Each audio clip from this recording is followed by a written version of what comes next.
Hi friends, quick note before this video, I'm just going to do a little content warning in the notes, so please do check it if content warnings are a thing that you need to check. Yeah, put it in there. These chapters have some more heavy shit. Alright, bye. Happy Valentine's Day.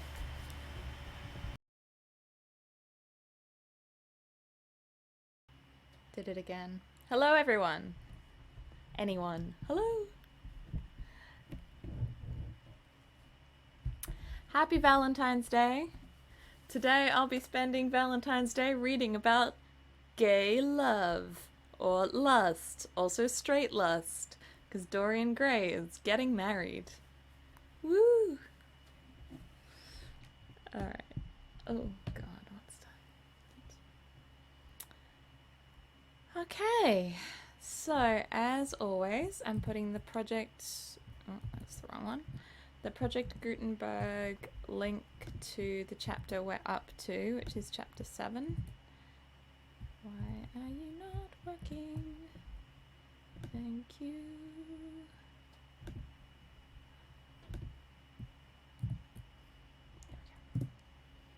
Into the chat. So if anyone wants to read along, you can find the full book on Project Gutenberg because it's in the public domain. So I just had to refresh what had happened last week. And so it seems that Lord Henry and Dorian Gray and Basil are on their way to the theatre. Oh yeah, they're going to see Sybil Vane, so Dorian's fiancée, perform so that Dorian can show them how perfect she is. And yeah, Lord Henry said, oh, Dorian will come with me, Basil will go on his own. And Basil was very sad about that and realizes that his boyfriend is lost to him forever. Probably. So, a strange sense of loss came over him. He felt that Dorian Gray would never again be to him all that he had been in the past. Life had come between them. His eyes darkened, and the crowded, flaring streets became blurred to his eyes. When the cab drew up at the theatre, it seemed to him that he had grown years older. I love the, delicate way that Oscar Wilde writes, and the crowded, flaring streets became blurred to his eyes. What a beautiful way to say that he felt like crying. It's gorgeous. Alright, chapter 7. Oh, I see the words fat Jew and I'm gearing up for it. Alright. Chapter 7. For some reason or other, the house was crowded that night, and the fat Jew manager who met them at the door was beaming from ear to ear with an oily, tremulous smile. He escorted them to their box with a sort of pompous humility, waving his fat jeweled hands and talking at the top of his voice. Dorian Gray loathed him more than ever. He felt as if he had come to look for Miranda and had been met by Caliban. Lord Henry, upon the other hand, rather liked him. At least he declared he did, and insisted on shaking him by the hand and assuring him that he was proud to meet a man who had discovered a real genius and gone bankrupt over a poet. Hallward was amused himself with watching the faces in the pit. The heat was terribly oppressive, and the huge sunlight flamed like a monstrous dahlia with petals of yellow fire.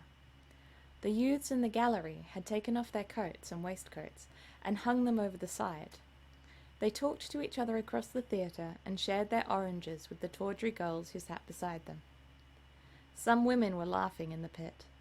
Their voices were horribly shrill and discordant. The sound of popping corks came from the bar. "What a place to find one's divinity in," said Lord Henry. "Yes," answered Dorian Gray. "It was here I found her, and she is divine beyond all living things. When she acts, you will forget everything. These common rough people, with their coarse faces and brutal gestures, become quite different when she is on the stage. They sit silently and watch her, and... well, Oh no! Good luck with that. I've heard it's a bit horrible up north at the moment. Well, thank you. Alright, sorry, what am I going on?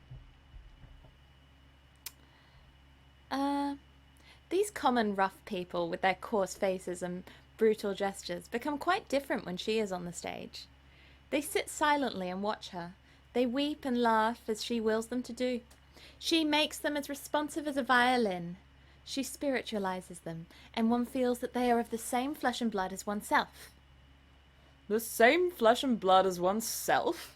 Oh, I hope not, exclaimed Lord Henry, who was scanning the occupants of the gallery through his opera glasses. Don't pay any attention to him, Dorian, said the painter. I understand what you mean, and I believe in this girl. Anyone you love must be marvelous, and any girl who has the effect you describe must be fine and noble. To spiritualize one's age, that is something worth doing. If this girl can give a soul to those who have lived without one, if she can create the sense of beauty in those people whose lives have been sordid and ugly, if she can strip them of their selfishness and lend them tears for sorrows that are not their own, she is worthy of all your adoration, worthy of the adoration of the world. This marriage is quite right. I did not think so at first, but I admit it now. The gods have made Sybil Vane for you. Without her, you would have been incomplete. Thanks, Basil, answered Dorian Gray, pressing his hand. I knew that you would understand me. Harry is so cynical, he terrifies me. But here is the orchestra. It is quite dreadful, but it only lasts for about 5 minutes. Then the curtain rises, and you will see the girl to whom I am going to give all of my life, to whom I have given everything that is good in me. A quarter of an hour afterwards, amidst an extraordinary turmoil of applause, Sybil Vane stepped on the stage. Yes, she was certainly lovely to look at. One of the loveliest creatures, Lord Henry thought, that he had ever seen. There was something of the fawn in her shy grace and startled eyes. A faint blush, like the shadow of a rose in a mirror of silver, came to her cheeks as she glanced at the crowded, enthusiastic house. She stepped back a few paces, and her lips seemed to tremble. Basil Hallward leapt to his feet and began to applaud. Motionless, and as one in a dream, sat Dorian Gray, gazing at her. Lord Henry peered through his glasses, murmuring, "Charming, charming." The scene was at the hall of Capulet's house, and Romeo, in his pilgrim's dress, had entered with Mercutio and his other friends. The band, such as it was, struck up a few bars of music, and the dance began. Through the crowd of ungainly, shabbily dressed actors, Sybil Vane moved like a creature from a finer world. Her body swayed, while she danced as a plant sways in the water. The curves of her throat were the curves of a white lily. Her hands seemed to be made of cool ivory. Yet she was curiously listless. She showed no sign of joy when her eyes rested on Romeo. The few words she had to speak— "Good pilgrim, you do wrong your hands too much, which mannerly devotion shows in this, for saints have hands that pilgrims' hands do touch, and palm to palm is holy palmer's kiss," with the brief dialogue that follows, was spoken in a thoroughly artificial manner. The voice was exquisite, but from the point of view of tone it was absolutely false. It was wrong in colour. It took away all the life from the verse. It made the passion unreal. Dorian Gray grew pale as he watched her. He was puzzled and anxious. Neither of his friends dared to say anything to him. She seemed to them to be absolutely incompetent. They were horribly disappointed. Yet they felt that the true test of any Juliet is in the balcony scene in the second act. They waited for that.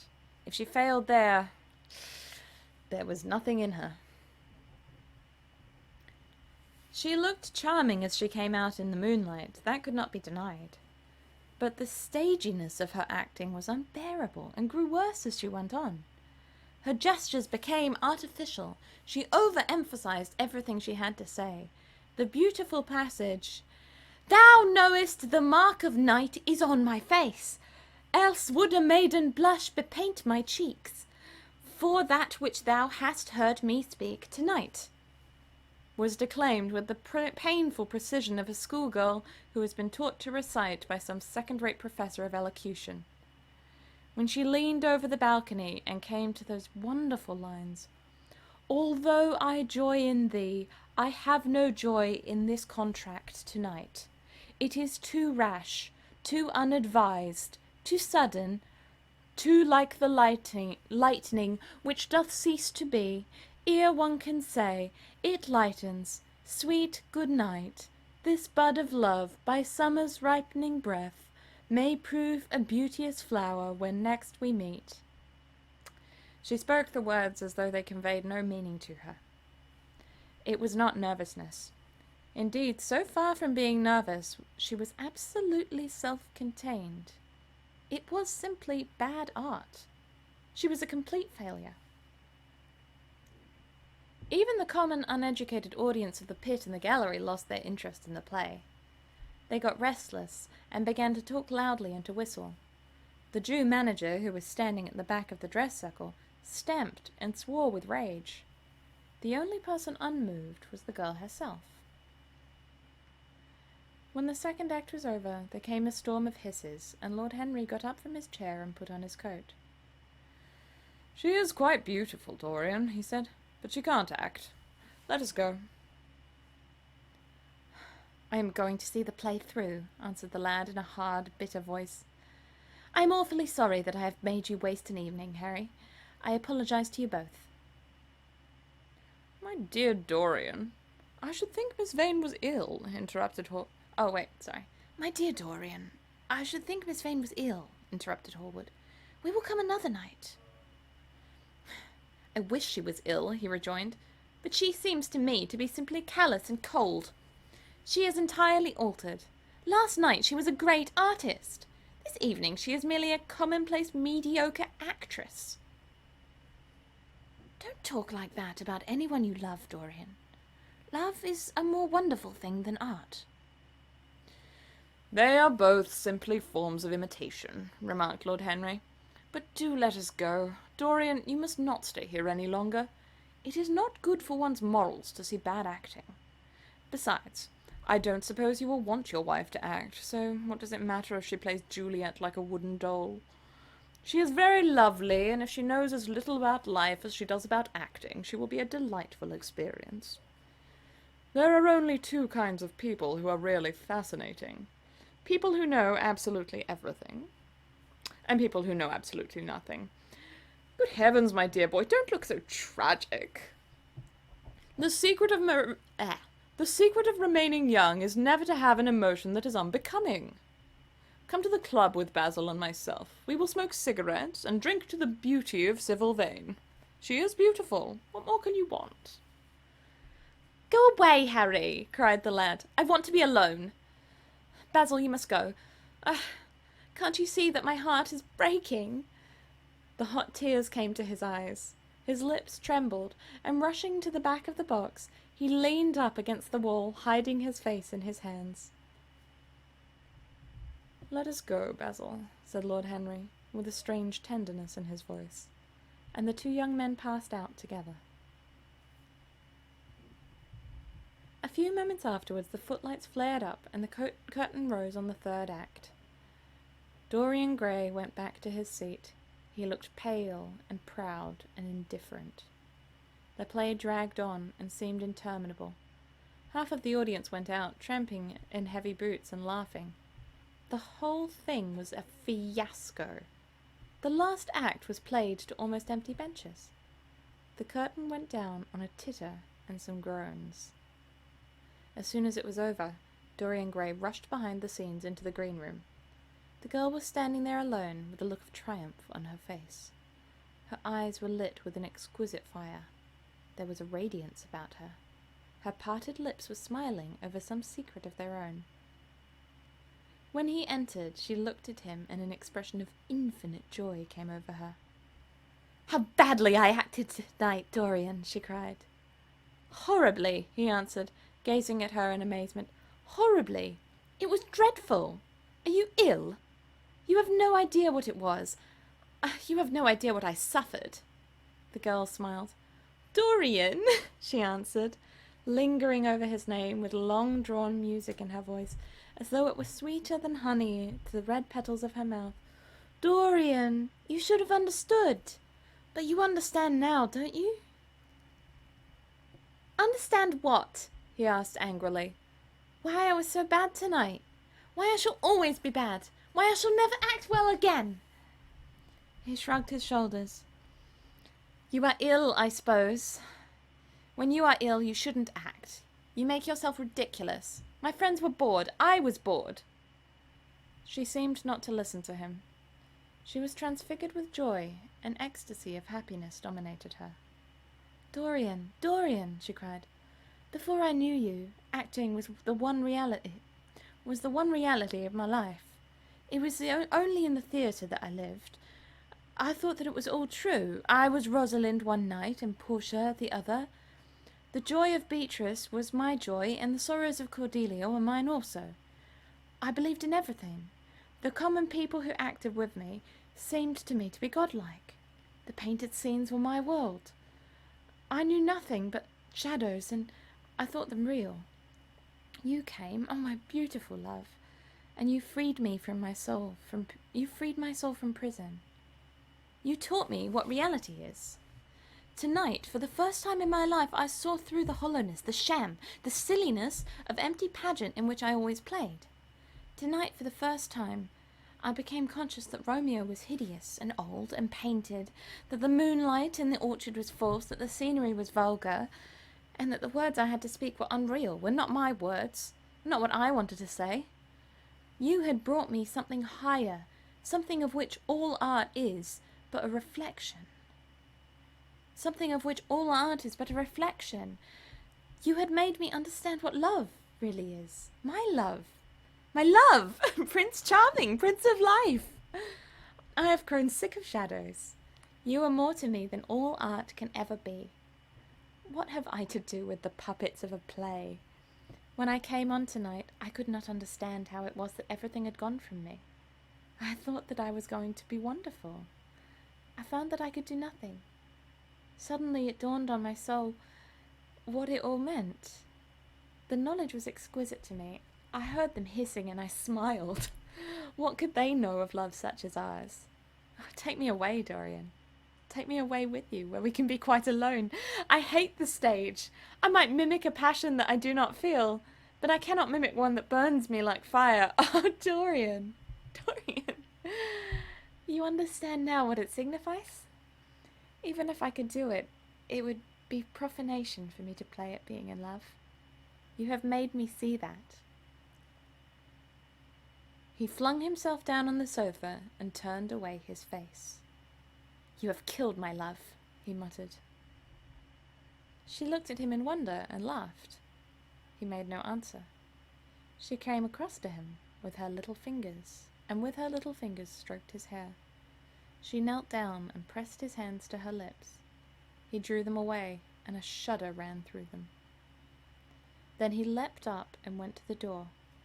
Yes, he cried. You have killed my love. You used to stir my imagination.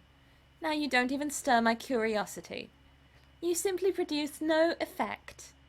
I loved you because you were marvelous, because you had a genius and an intellect, because you realized the dreams of great poets and gave shape and substance to the shadows of art. You have thrown it all away. You are shallow and stupid. My God, how mad I was to love you. What a fool I've been. You are nothing to me now. I will never see you again. I will never think of you.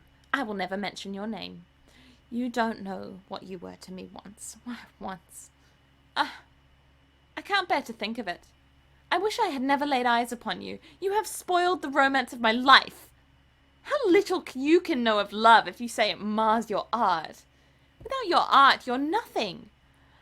I would have made you famous, splendid, magnificent. The world would have worshipped you, and you would have borne my name. And what are you now? A third-rate actress with a pretty face. The girl grew white and trembled. She clenched her hands together, and her voice seemed to catch in her throat. "You are not serious, Dorian," she murmured. "You are acting." "Acting? I'll leave that to you." "You do it so well," he answered bitterly. She rose from her knees, and, with a piteous expression of pain in her face, came across the room to him. She put her hand upon his arm and looked into his eyes. He thrust her back. "Don't touch me!" he cried. A low moan broke from her, and she flung herself at his feet and lay there like a trampled flower. "Dorian, Dorian, don't leave me," she whispered. "I am so sorry I didn't act well. I was thinking of you all the time, but I will try, indeed I will try. It came upon me so suddenly, my love for you. I think I should never have known it if you had not kissed me, if we had not kissed each other. Kiss me again, my love. Don't go away from me. I couldn't bear it. Oh, don't go away from me. My brother... No, never mind. He didn't mean it. He was in jest. But you... Can't you forgive me for tonight? I will work so hard to try and improve. Don't be cruel to me, because I love you better than anything in the world. After all, it is only once that I have not pleased you. But you are quite right, Dorian. I should have shown myself more of an artist. It was foolish of me, and yet I couldn't help it. Oh, don't leave me, don't leave me!" A fit of passionate sobbing choked her. She crouched on the floor like a wounded thing, and Dorian Gray, with his beautiful eyes, looked down at her, and his chiseled lips curled in exquisite disdain. There is always something ridiculous about the emotions of people whom one has ceased to love. Sybil Vane seemed to him to be absurdly melodramatic. Her tears and sobs annoyed him. "I am going," he said at last, in his calm, clear voice. "I don't wish to be unkind, but I can't see you again. You have disappointed me." She wept silently, and made no answer, but crept nearer. Her little hands stretched blindly out and appeared to be seeking for him. He turned on his heel and left the room. In a few moments he was out of the theatre. Where he went to he hardly knew. He remembered wandering through dimly lit streets, past gaunt, black-shadowed archways and evil-looking houses. Women with hoarse voices and harsh laughter had called after him. Drunkards had reeled by, cursing and chattering to themselves like monstrous apes. He had seen grotesque children huddled up on doorsteps and heard shrieks and oaths from gloomy courts. As the dawn was just breaking, he found himself close to Covent Garden. The darkness lifted, and, flushed with faint fires, the sky hollowed itself into a perfect pearl. Huge carts filled with nodding lilies rumbled slowly down the polished empty street. The air was heavy with the perfume of the flowers, and their beauty seemed to bring him an anodyne for his pain.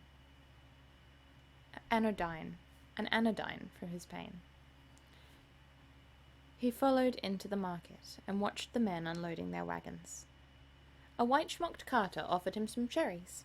He thanked him, wondered why he refused to accept any money for them, and began to eat them listlessly. They had been plucked at midnight, and the coldness of the moon had entered into them. A long line of boys, carrying crates of striped tulips and of yellow and red roses, defiled in front of him, threading their way through the huge jade-green piles of vegetables.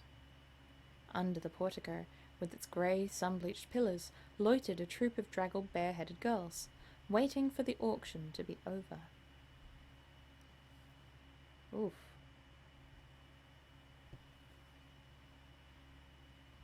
Others crowded round the swinging doors of the coffee house and the plaza, the heavy cart horses slipping and stamping upon the rough stones, shaking their bells and trappings.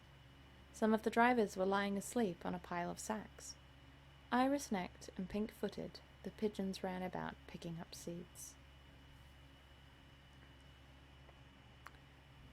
After a little while he hailed a hansom and drove home.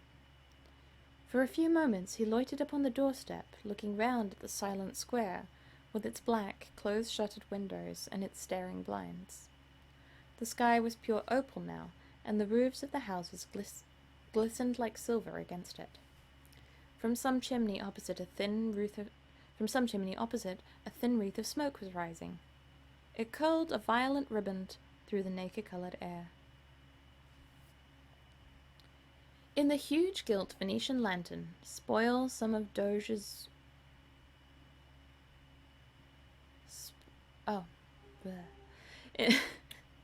Distracted by a Doge. In the huge gilt Venetian lantern, spoil of some Doge's barge that hung from the ceiling of the great oak-panelled hall of the entrance, lights were still burning from 3 flickering jets. Thin blue petals of flame, they seemed, rimmed with white fire.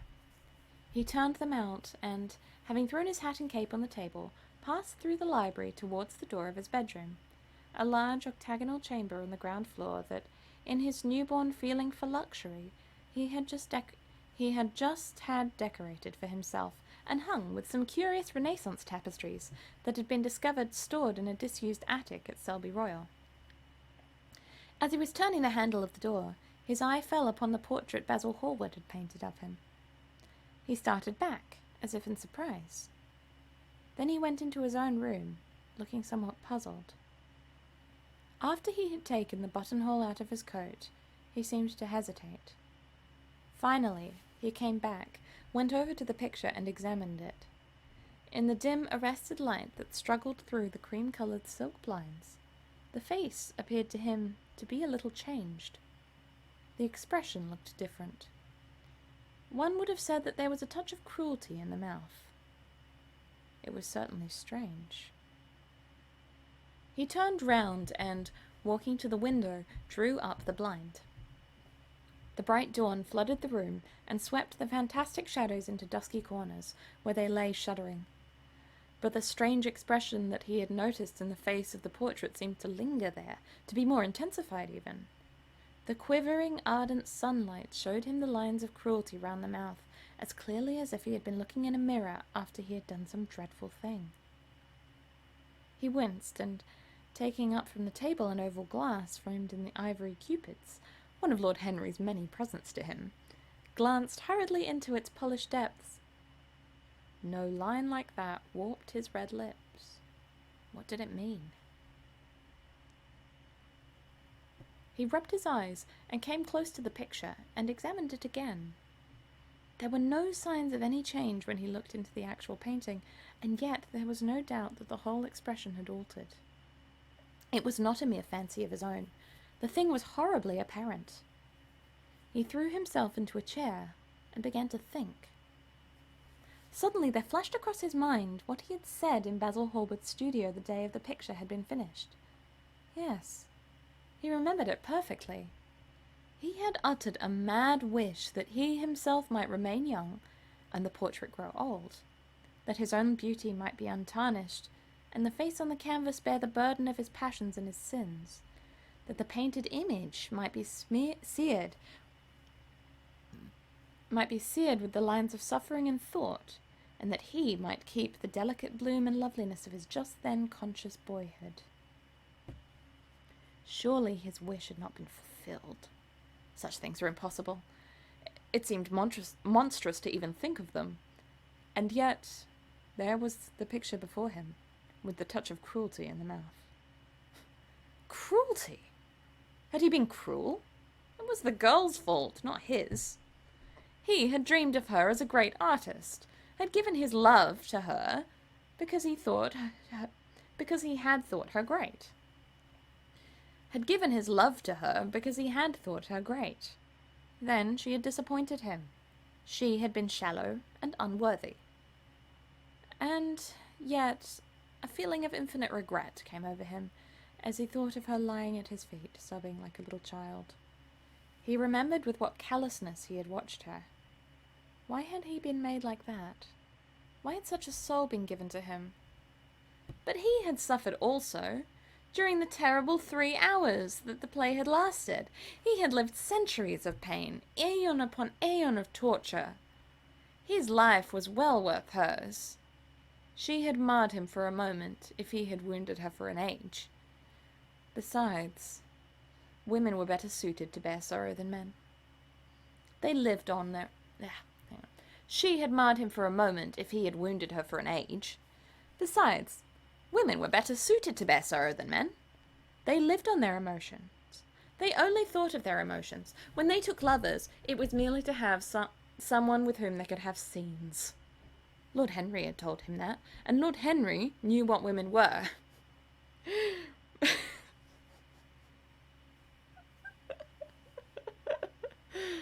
Sorry, that's very funny.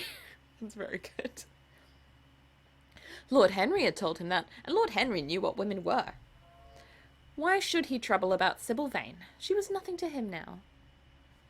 But the picture, what was he to say of that? It held the secret of his life and told his story. It had taught him to love his own beauty. Would it teach him to loathe his own soul? Would he ever look at it again? No, it was merely an illusion wrought on the troubled senses. The horrible night that he had passed had left phantoms behind it. Suddenly, there had fallen upon his brain that tiny scarlet speck that makes men mad. The picture had not changed. It was folly to think so. Yet it was watching him, with its beautiful marred face and its cruel smile. Its bright hair gleamed in the early sunlight. Its blue eyes met his own. A sense of infinite pity, not for himself, but for the picture, a sense of infinite pity, not for himself, but for the painted image of himself, came over him. It had altered already, and would alter more. Its gold would wither into grey. Its red and white roses would die. For every sin that he committed, a stain would fleck and wreck its fairness. But he would not sin. The picture, changed or unchanged, would be to him the visible emblem of conscience. He would resist temptation. He would not see Lord Henry any more. He would not at any rate listen to those subtle, poisonous theories that in Basil Hallward's garden had first stirred within him the passion for impossible things. He would go back to Sybil Vane, make her amends, marry her, try to love her again. Yes, it was his duty to do so. She must have suffered more than he had. Oh, poor child. He had been selfish and cruel to her. The fascination that she had exercised over him would return. They would be happy together. His life with her would be beautiful and pure. He got up from his chair and drew a large screen right in front of the portrait, shuddering as he glanced at it. How horrible, he murmured to himself, as he walked across the window and opened it. When he stepped out on the grass, he drew in a deep breath. The fresh morning air seemed to drive away all his sombre passions. He thought only of Sybil. A faint echo of his love came back to him. He repeated her name over and over again. The birds that were singing in the dew-drenched garden seemed to be telling the flowers about her. Alright, end of chapter 7.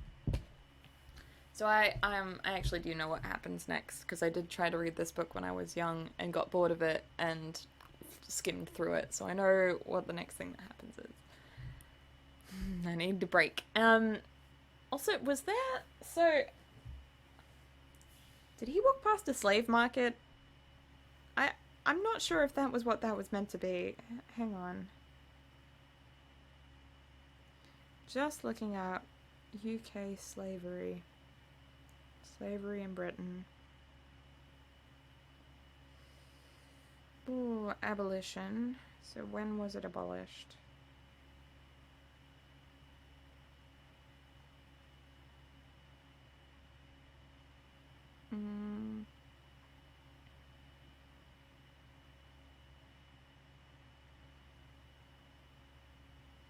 Slaves were emancipated by the Act of British Parliament in 1834.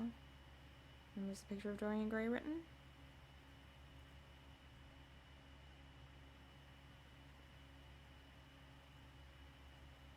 Hmm. 1890. Okay. So no, probably not then. It's probably just some other thing that I didn't understand. Well, that's good. Suppose.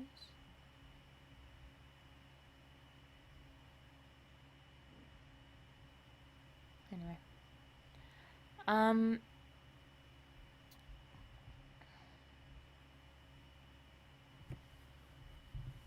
I guess it must have just been like market, like girls at market. What else? There were other things I wanted to talk about in there. Firstly, I really like that he's like, oh, if I'm gonna be good, I better not see Lord Henry anymore. Like, yeah, no shit. Lord Henry knows women. That's very funny. That's such a like, oh god, that's such.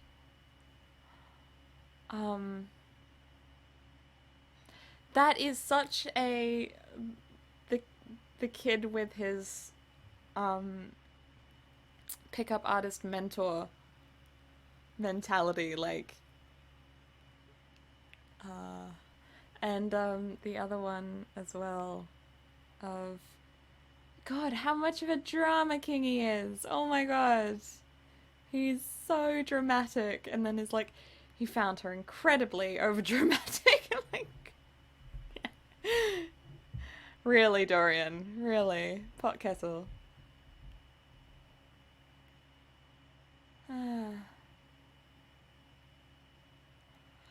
Alright.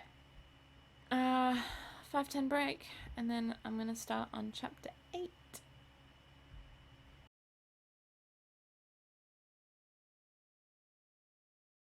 Starting again in just a sec.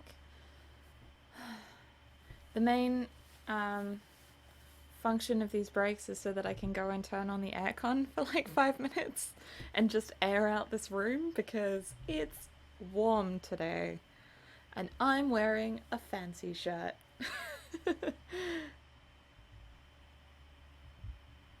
is a hot day. Alright. There was something else I was kind of wanting to remark on. I was like, I'll definitely remember. I'll talk about it later. I don't know.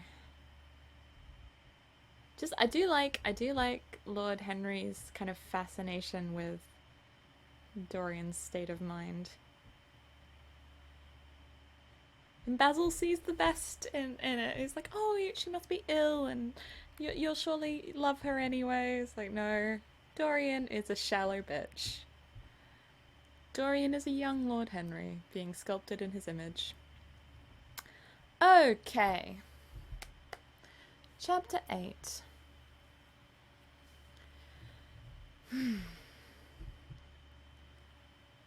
It was long past noon when he awoke.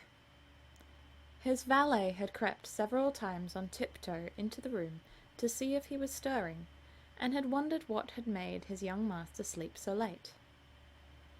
Finally his bell sounded, and Victor came in softly with a cup of tea and a pile of letters on a small tray of old Sèvres? Old Sèvres? Sèvres? Sèvres.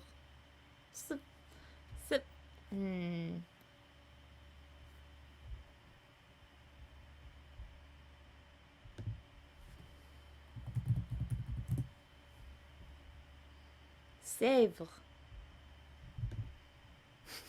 Just needed to know.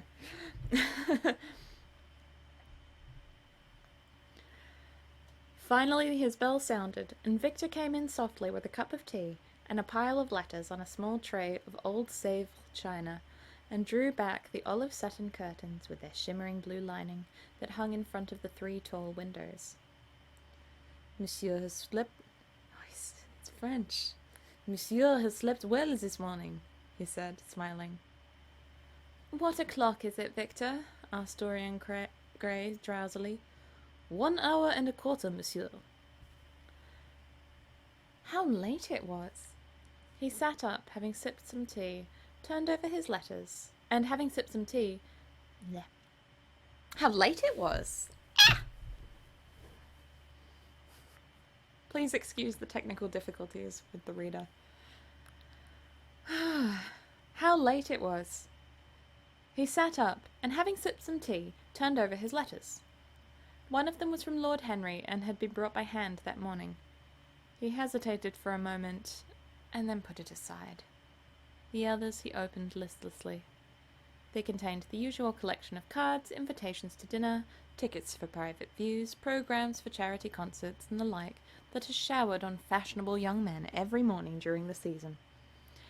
There was a rather heavy bill for a chased silver Louis Quinze toilet set that he had not yet had the courage to send on to his guardians, who were extremely old-fashioned people, and did not realize that we live in an age when unnecessary things are our only necessities. Who were extremely hang on. There was a rather heavy bill for a chased silver Louis Quinze toilet set that he had not yet had the courage to send on to his guardians, who were extremely old-fashioned people and did not realize that we live in an age when unnecessary things are our only necessities. And there were several very courteously worded communications from German Street moneylenders offering to advance any sum of money at any moment's notice and at the most reasonable rates of interest. After about 10 minutes, he got up and, throwing on an elaborate dressing gown of silk-embroidered cashmere wool, passed into an onyx-paved bathroom. God, what a house this man has. I can see why I was bored when I was young, but I'm of an age when the interior decorating is actually vaguely interesting to me, and I'm like, oh, nice bathroom.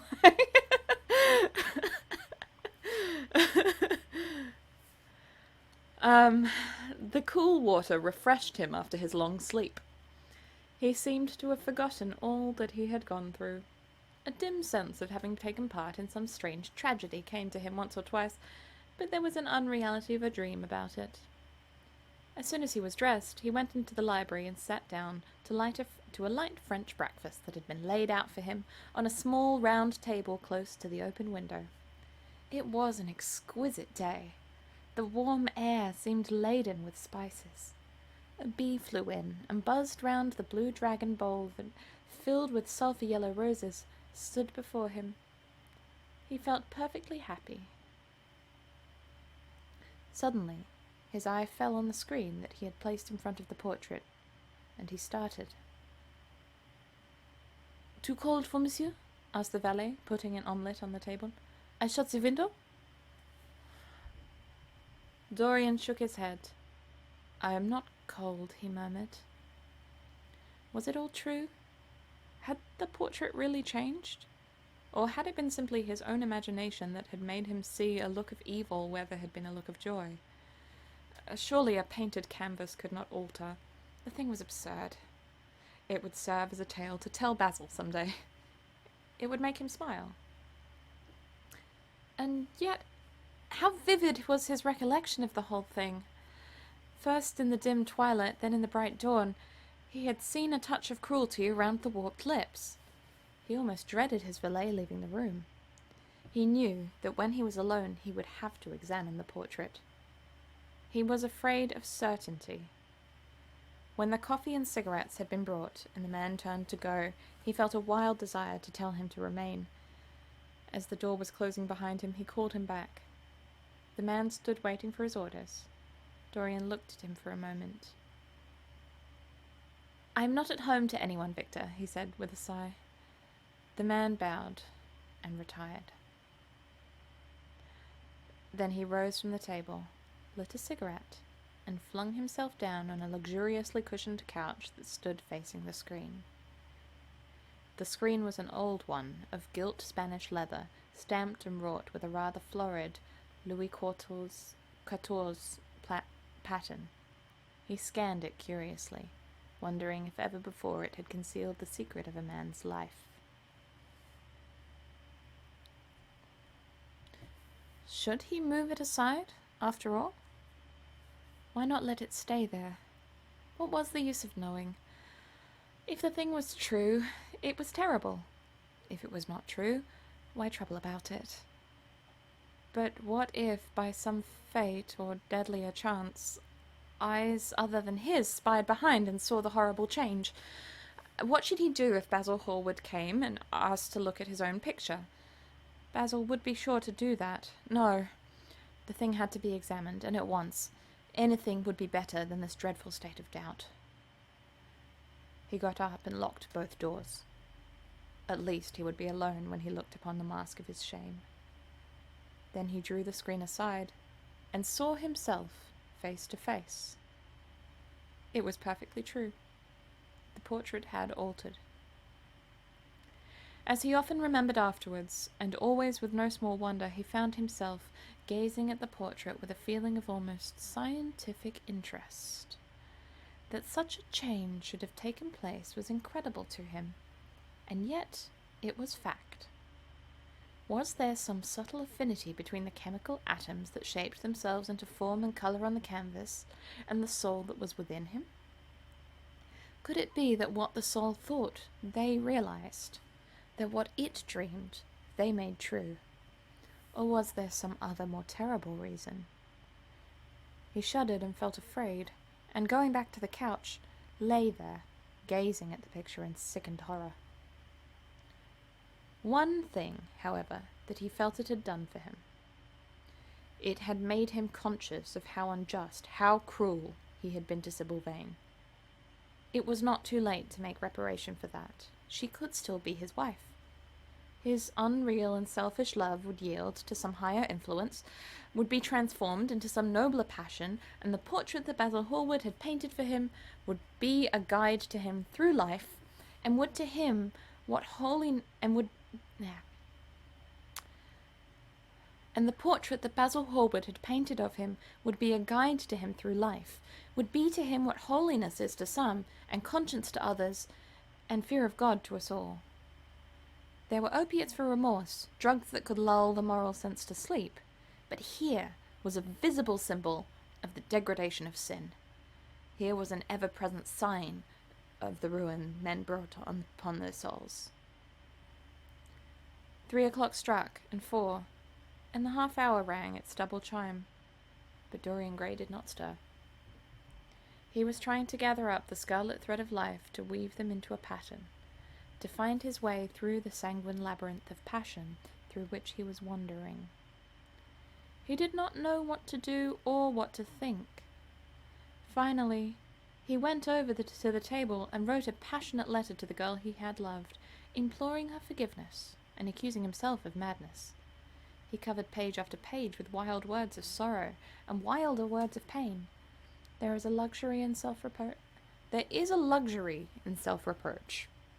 When we blame ourselves, we feel that no one else has a right to blame us. It is the confession, not the priest, that gives us absolution. When Dorian had finished the letter, he felt that he had been forgiven. Suddenly there came a knock at the door, and he heard Lord Henry's voice outside. "My dear boy, I must see you. Let me in at once. I can't bear you shutting yourself up like this." He made no answer at first, but remained quite still. The knocking still continued and grew louder. Yes, it was better to let Lord Henry in, and to explain to him the new life he was going to lead, to quarrel with him, if it became necessary to quarrel, to part, if parting was inevitable. He jumped up, and drew the screen hastily across the picture, and unlocked the door.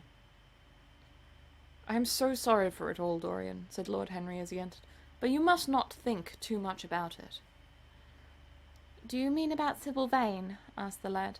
"Yes, of course," answered Lord Henry, sinking into a chair and pulling off his yellow gloves. "It is dreadful from one point of view, but it was not your fault. Tell me, did you go and see her after the play was over?" "Yes." "I felt sure you had. Did you make a scene with her?"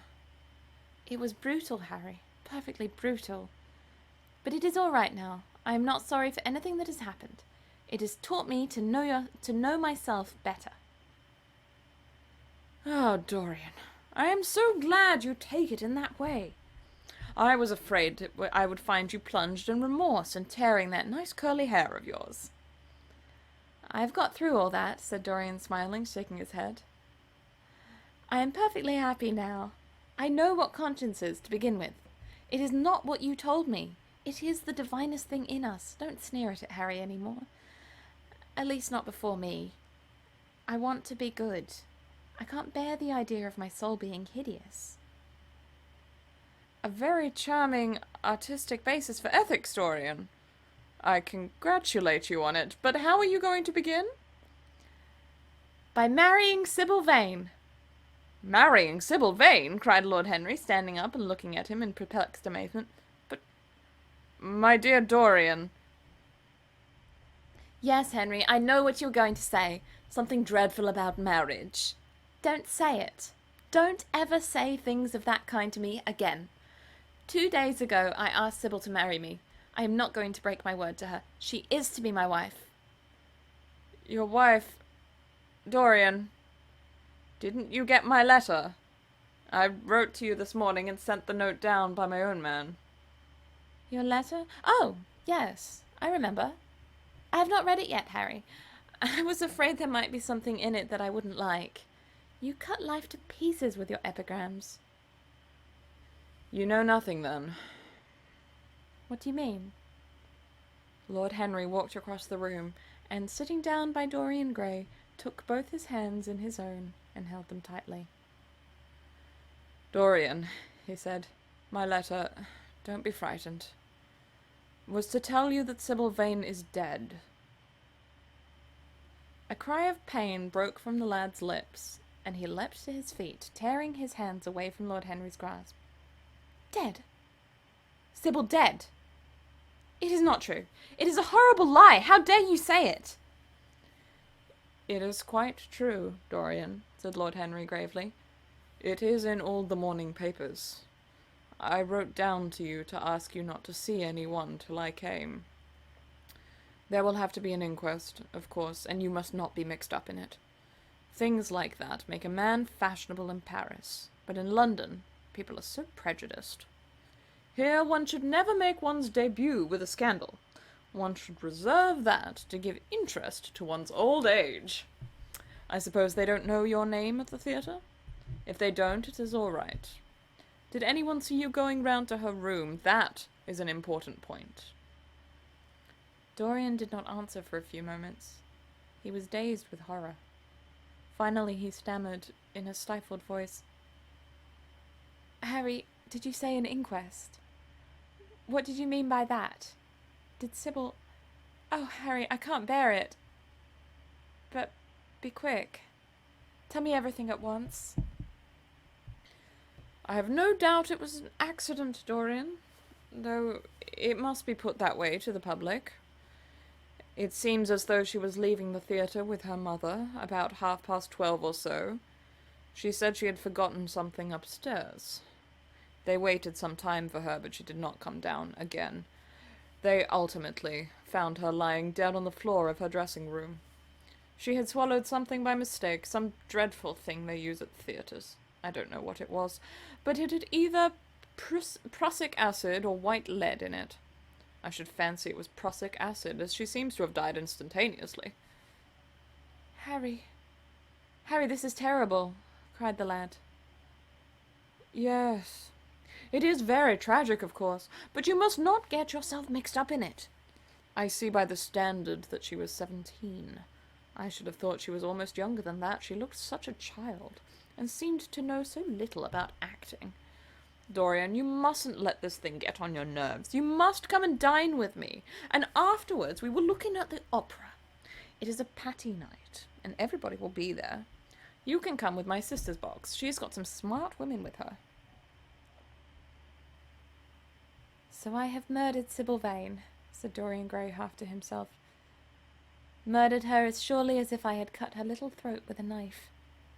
Yet the roses are not less lovely for all that. And the birds sing just as happily in my garden. And tonight I am to dine with you, and then go on to the opera, and sup somewhere, I suppose, afterwards. How extraordinarily dramatic life is. If I had read all this in a book, Harry, I think I would have wept over it. Somehow, now that it has happened actually to me, it seems far too wonderful for tears. Here is the first passionate love letter I have ever written in my life. Strange that my first passionate love letter should have been addressed to a dead girl. Can they feel, I wonder, those white, silent people we call the dead? Sybil. Can she feel? Or know, or listen? Oh, Harry, how I loved her once. It seems years ago to me now. She was everything to me. Then came that dreadful night. Was it really only last night? When she played so badly and my heart almost broke. She explained it all to me. It was terribly pathetic. But I was not moved a bit. I thought her shallow. Suddenly something happened that made me afraid. I can't tell you what it was, but it was terrible. I said I would go back to her. I felt I had done wrong. And now she is dead. My God. My God, Harry, what shall I do? You don't know the danger I am in, and there is nothing to keep me straight. She would have done that for me. She had no right to kill herself. It was selfish of her. My dear Dorian, answered Lord Henry, taking a cigarette from his case and producing a gold Latin matchbox. The only way a woman can ever reform a man is by boring him so completely that he loses all possible interest in life. If you had married this girl, you would have been wretched. Of course, you would have treated her kindly. One can always be kind to people about whom one cares nothing. But she would have soon found out that you were absolutely indifferent to her. And when a woman finds that out about her husband, she either becomes dreadfully dowdy, or wears very smart bonnets that some other woman's husband has to pay for. I say nothing about I say nothing about the social mistake, which would have been abject, which, of course, I would not have allowed. But I assure you that in any case the whole thing would have been an absolute failure. I suppose it would, muttered the lad, walking up and down the room and looking horribly pale. But I thought it was my duty. It is not my fault that this terrible tragedy has prevented my doing what was right. I remember your saying once that there is a fatality about good resolutions. They are always made too late. Mine certainly were. Good resolutions are useless attempts to interfere with scientific laws. Their origin is pure vanity. Their result is absolutely nil. They give us, now and then, some of those luxurious, sterile emotions that have a certain charm for the weak. That is all that can be said for them. They are simply checks that men draw on a bank when they have no account. Harry, cried Dorian Gray, coming over and sitting down beside him, why is it that I cannot feel this tragedy as much as I want to? I don't think I am heartless, do you? You have done too many foolish things during the last fortnight to be entitled to give yourself that name, Dorian, answered Lord Henry with a sweet, melancholy smile. The lad frowned. I don't like that explanation, Harry, he rejoined, but I am glad you don't think I am heartless. I am nothing of the kind. I know I am not, and yet I must admit that this thing that has happened does not affect me as it should. It seems to me to be simply like a wonderful ending to a wonderful play. It has all the terrible beauty of a Greek tragedy, a tragedy in which I took great part, but by which I have not been wounded. Oh, hello! Sickney. We are reading The Picture of Dorian Gray. We're in chapter 8, and Dorian is trying to explain away why he's a good person despite having been a complete shit, and now someone's killed herself.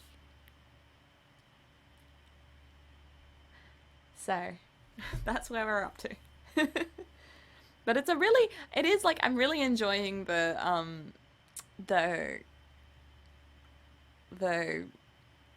mental backflips that Dorian is doing to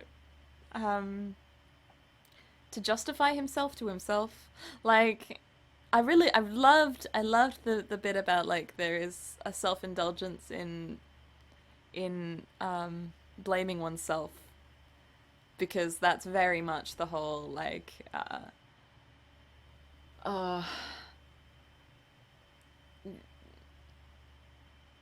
it is such a phenomenon in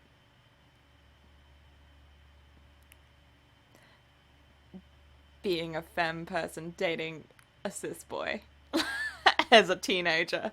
That's what I associate that with. That relationship dynamic of, I've hurt you, but I feel so bad about it. Now you have to forgive me because I feel so bad. Like, and that's not the only time that it ever comes up, but that's just what I associate it with from my own past. Naming no names. But the yeah, the like the mental backflips he's doing, and also the just like the beautiful breakfast he has in his lovely house, and he's so untouched by his, I mean, that's what the whole book is about, is that he is supremely untouched by the consequences of any of his actions.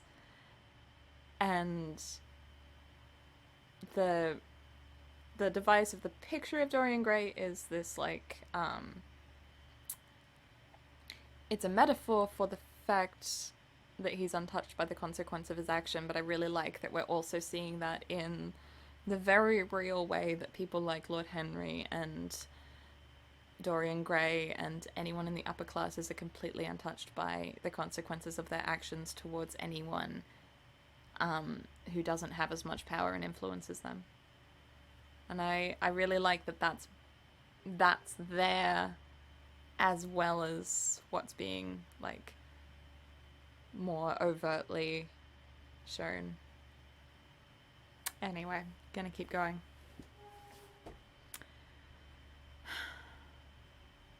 I'll start from the beginning of that paragraph. The lad frowned. "I don't like that explanation, Harry," he rejoined, "but I am glad that you don't think I'm heartless. I am nothing of the kind. I know I am not. And yet I must admit that this thing that has happened does not affect me as it should. It seems to me to be simply like a wonderful ending to a wonderful play. It has all the terrible beauty of a Greek tragedy, a tragedy in which I took great part, but by which I have not been wounded." "It is an interesting question," said Lord Henry, who found an exquisite pleasure in playing on the lad's unconscious egotism. "An extremely interesting question. I fancy that the true explanation is this. It often happens that the real tragedies of life occur in such an inartistic manner that they hurt us by their crude violence, their absolute incoherence, their absurd want of meaning, their entire lack of style. They affect us just as vulgarity affects us. They give us the impression of sheer brute force, and we revolt against that. Sometimes, however, a tragedy that possesses artistic elements of beauty crosses our lives. If these elements of beauty are real, the whole thing simply appeals to our sense of dramatic effect. Suddenly we feel that we are no longer the actors, but the spectators of the play. Or rather, we are both. We watch ourselves, and the mere wonder of the spectacle enthralls us. In the present case, what is it that has really happened? Someone has killed herself for love of you. I wish that I had ever had such an experience. It would have made me in love with love for the rest of my life. The people who have adored me, there have not been very many, but there have been some, have always insisted on living on, long after I had ceased to care for them, or they to care for me. They have become stout and tedious, and when I meet them, they go in at once for reminiscences. That awful memory of women. What a fearful thing it is, and what an utter intellectual stagnation it reveals. One should absorb the colour of life, but one should never remember its details. Details are always vulgar. I must sow poppies in my garden, sighed Dorian. There is no necessity, rejoined his companion. Life has always poppies in her hands. Of course, now and then, things linger. I once wore nothing but violets all through one season, as a form of artistic mourning for a romance that would not die. Ultimately, however, it did die. I forget what killed it. I think it was her proposing to sacrifice the whole world for me. That is always a dreadful moment. It fills one with the terror of eternity. Well, would you believe it? A week ago, at Lady Hampshire's, I found myself seated at dinner next the lady in question, and she insisted on going over the whole thing again, and digging up the past, and raking up the future. I had buried my romance in a bed of asphodel. She dragged it out again, and assured me that I had spoiled her life. I am bound to state that she ate an enormous dinner, so I did not feel any anxiety. But what I lack of taste, she showed. The one charm of the past is that it is the past. But women never know when the curtain has fallen. They always want a sixth act, and as soon as the interest of the play is entirely over, they propose to continue it. If they were allowed their own way, every comedy would have a tragic ending, and every tragedy would culminate in a farce. They are charmingly artificial, but they have no sense of art. You are more fortunate than I am, I assure you, Dorian, that not one of the women I have known would have done for me what Sybil Vane did for you. Ordinary women always console themselves. Some of them do it by going in for sentimental colours. Never trust a woman who wears mauve, whatever her age may be, or a woman over 35 who is fond of pink ribbons. It always means they have a history. Others find a great consolation in suddenly discovering the good qualities of their husbands. They flaunt their conjugal felicity in one's face, as if it were the most fascinating of sins. Religion consoles some. Its mysteries have all the charm of a flirtation, a woman once told me, and I can quite understand it. Besides, nothing makes one so vain as being told that one is a sinner. Conscience makes egotists of us all. Yes, there is really no end to the consolations that women find in modern life.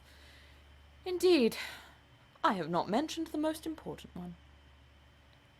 What is that, Harry? Said the lad listlessly. Oh, the obvious consolation. Taking someone else's admirer when one loses one's own.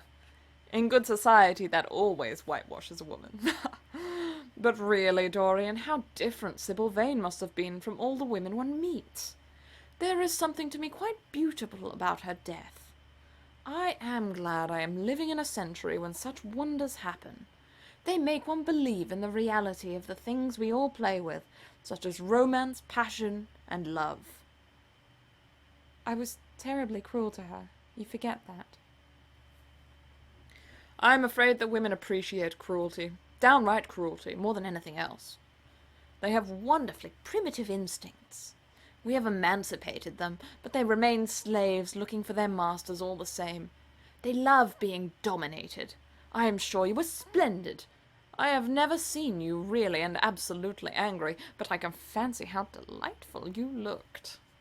And after all, you said something to me the day before yesterday that seemed to me at the time to be merely fanciful, but that I see now was absolutely true, and it holds the key to everything.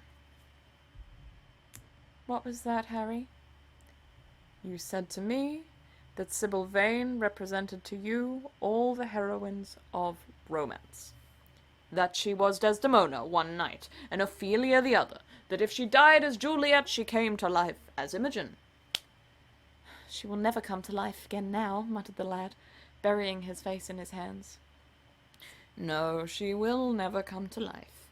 She has played her last part. But you must think of that lonely death in a tawdry dressing-room simply as a strange, lurid fragment from some Jacobean tragedy, as a wonderful scene from Webster or Ford or Cyril Tourneur. The girl never really lived, and so She has never really died. To you, at least, she was always a dream, a phantom that flitted through Shakespeare's plays and left them lovelier for its presence. A reed through which Shakespeare's music sounded richer and more full of joy. The moment she touched actual life, she marred it, and it marred her, and so she passed away. Mourn for Ophelia, if you like. Put ashes on your head because Cordelia was strangled. Cry out against heaven because the daughter of Barbantio died. But don't waste your tears over Sybil Vane. She was less real than they are. There was a silence. The evening darkened in the room. Noiselessly and with silver feet, the shadows crept in from the garden. The colours faded wearily out of things. After some time, Dorian Gray looked up.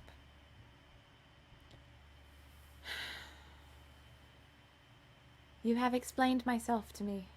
You have explained me to myself, Harry," he murmured, with something of a sigh of relief.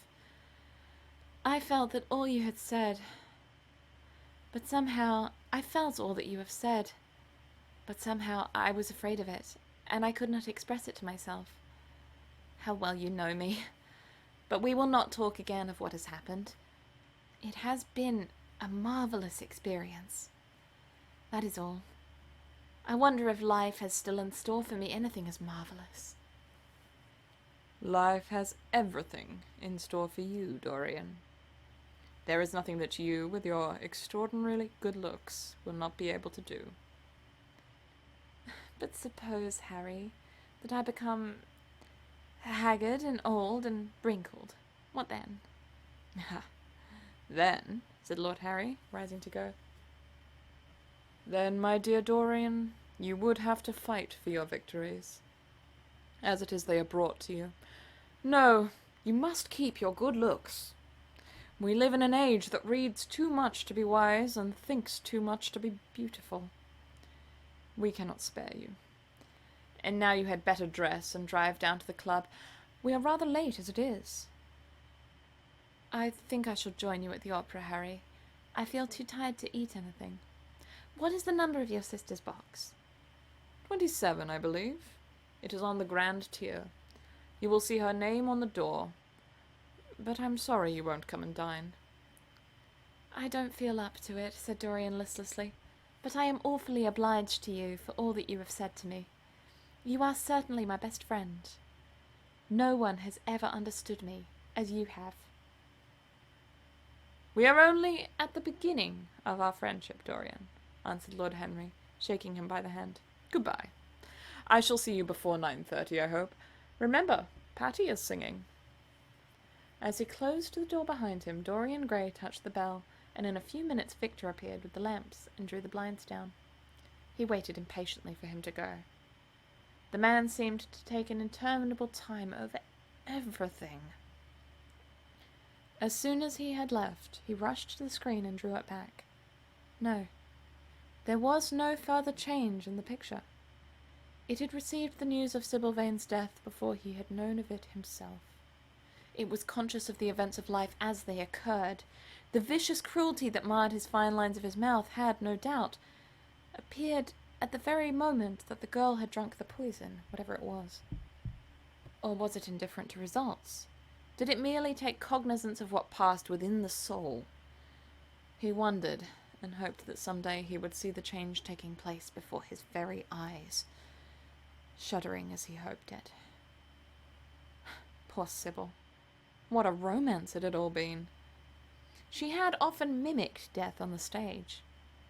Then Death himself had touched her and taken her with him. How had she played that dreadful last scene? Had she cursed him as she died? No. She had died for love of him, and love would always be a sacrament to him now. She had atoned for everything by the sacrifice she had made of her life. He would not think any more of what she had made him go through on that horrible night at the theatre.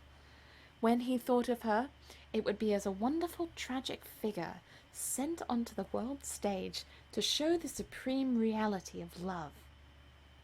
A wonderful tragic figure?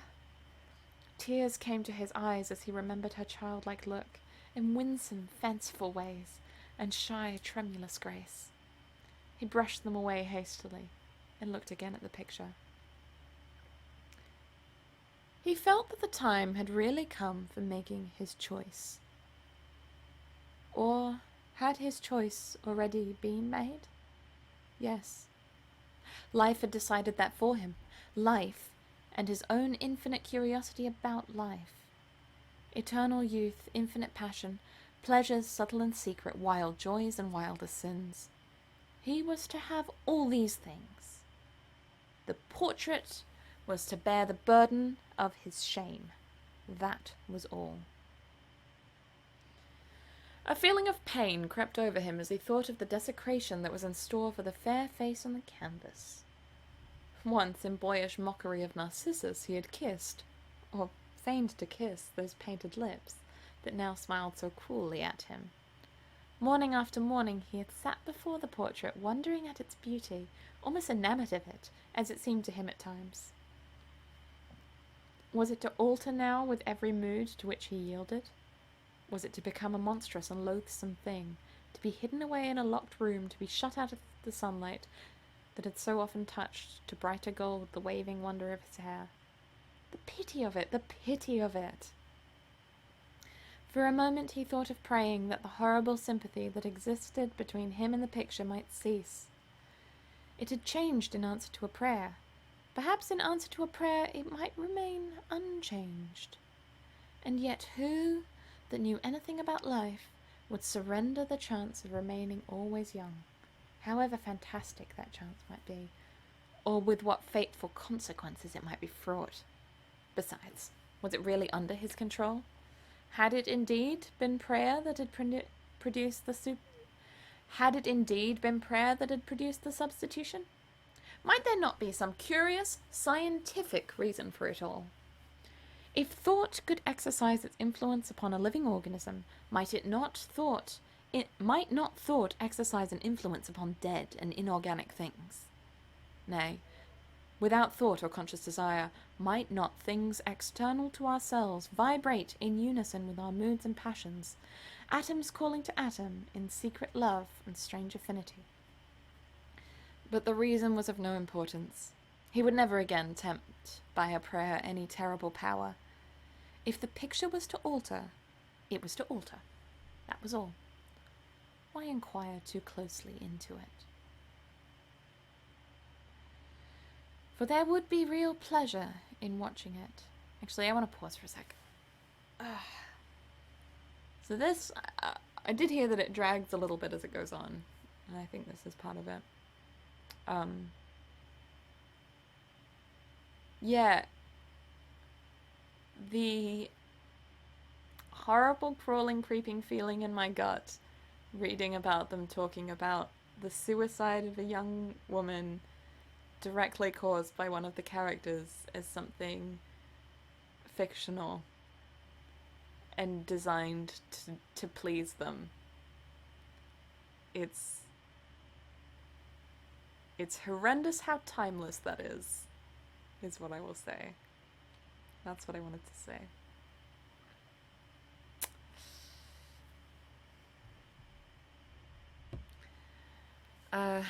Alright. If the picture was to alter, it was to alter. That was all. Why inquire too closely into it? For there would be a real pleasure in watching it. He would be able to follow his mind into its secret places. This portrait would be to him the most magical of mirrors. As it had revealed to him his own body, so it would reveal to him his own soul. And when winter came upon it, he would still be standing where spring trembles on the verge of summer. When the blood crept from his face and left behind a pallid mask of chalk with leaden eyes, he would keep the glamour of boyhood. Not one blossom of his loveliness would ever fade. Not one pulse of his life would ever weaken. Like the gods of the Greeks, he would be strong and fleet and joyous. What did it matter what happened to the coloured image on the canvas? He would be safe. That was everything. He drew the screen back to its former place in front of the picture, smiling as he did so, and passed into his bedroom. where his valet was already waiting for him. An hour later, he was at the opera, and Lord Henry was leaning over his chair. Whew. Good stuff. To figure out putting a content warning on that one, I reckon. That was just the way that they were talking about her is like so.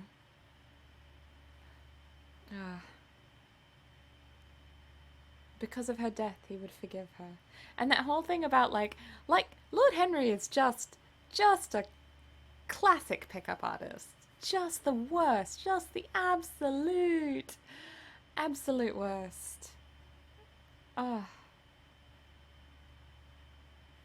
What an unpardonable monster they both are. I really like that Dorian is like the idea was always that Lord Henry was going to try and build him, like influence him and all of that. And all of the earlier chapters, he's got a lot of his internal dialogue talking about influence and how wonderful it is to have influence over someone, and what an exquisite thing it is to be able to make your own thoughts come out of someone else's mouth. I like, though, that it's being shown that although Lord Henry is influencing Dorian to become himself, and that's kind of the cycle, Dorian was kind of already partly on the way there. Like, Dorian's not... Even at the beginning, Dorian, was throwing himself down on couches and declaring that, like, he'd never be the same again because of this picture and how cruel it was. And he had that propensity, and he has that background, that class background as well. It's not a difficult sell for Lord Henry, and it's also just very much almost like recognizing like, or the potential for like to recognize like, and it's just horrible. And it's magnetizing to watch happen. Usually I do 3 chapters. I think tonight I'm going to do 2. My throat's feeling a bit rough I think mostly from doing Lord Henry's voice, which is very much like this. So I'm going to leave it here tonight, a little bit of a shorter one. I'll be back again next Monday, 6:30, and everything goes up on my YouTube, which is Neve of Tales. So chapter 1 is there as well, and happy Valentine's Day, everybody. Don't be like these guys. Yeah, it was all about the passions of love. Oh, God. Alright. Good night, anyone who's watching. Bye.